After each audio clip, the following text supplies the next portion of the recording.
Paul Callan is a CNN legal analyst, a former New York homicide prosecutor and currently is counsel at the New York law firm of Edelman and Edelman PC, focusing on wrongful conviction and civil rights cases. Follow him on Twitter at Paul Callan.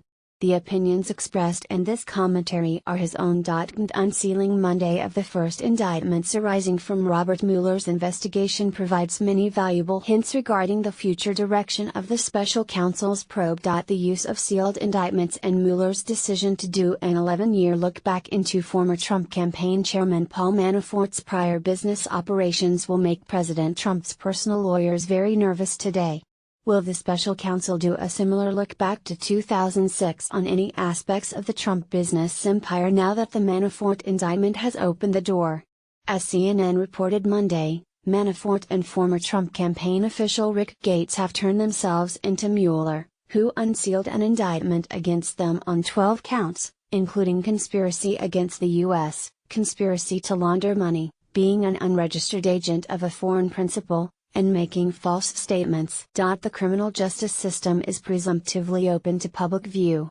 The only exceptions to this rule apply to grand jury proceedings and occasional matters relating to such things as national security, confidential informants or threatened witnesses.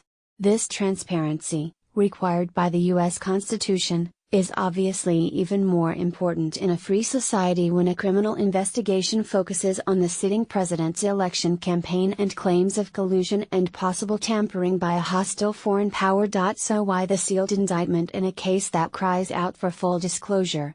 Such indictments are generally used when there is a fear that a criminal suspect, with knowledge of a pending indictment, might flee the jurisdiction, destroy evidence or even threaten witnesses likely to testify against him at trial.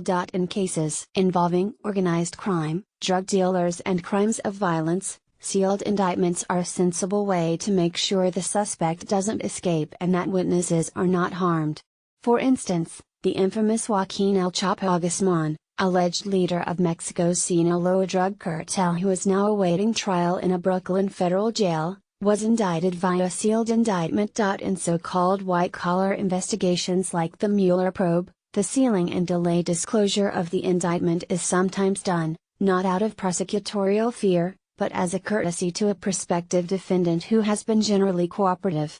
This enables the suspect's attorney to arrange a quiet, voluntary surrender of his client without one of those embarrassing handcuffed perp walks often staged by then U.S. Attorney Rudolph Giuliani in the 1980s and by other publicity-seeking prosecutors. The high-profile nature of the potential targets in the Mueller investigation make it unlikely that they could successfully flee the United States to avoid prosecution. Of course, this cannot be entirely ruled out, because so much of the probe focuses on the relationship Trump campaign officials allegedly maintained with Russia, a hostile power which has sheltered American fugitives such as Edward Snowden. Early indictments in high-profile investigations often send a message to other potential suspects that anyone who seeks to obstruct the investigation may face indictment regardless of who they are or who they know. Of course, prosecutors will deny indicting someone just to send a message. But even an entirely legitimate indictment based on strong evidence can have this collateral effect. Even ethical prosecutors would say that there is nothing wrong with allowing a perfectly proper indictment to serve a dual purpose. The type of charges that would send a message include lying to the FBI or other federal investigators. Anyone who tells such a lie can be charged with a felony, as can anyone who testifies falsely about a material fact before Congress. Charges relating to obstruction of justice can also be lodged in situations even where the original suspected crime cannot be proven. The old saying that it's not the crime but the cover-up that you must worry about is quite true. This message can be sent with frightening clarity to all potential White House witnesses through early message sending indictments. Sometimes tough prosecutors pick on surprising targets to inflict pain and induce cooperation from resistant suspects. They go after family and close associates.